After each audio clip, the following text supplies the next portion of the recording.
মানুষের জিন্দেগি দামি হয় নবীদের সিরাত গ্রহণ করার মাধ্যমে, নবীদের জিন্দেগি নিজেদের জিন্দেগির মধ্যে ফিট করার মাধ্যমে।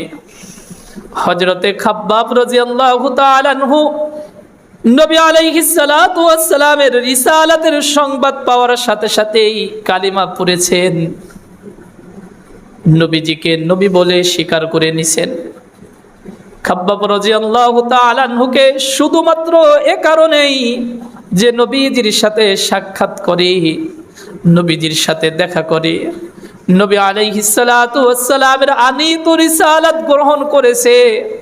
নবীজির সিরাত নিজের জিন্দেগির মধ্যে বাস্তবায়ন করার অপরাধে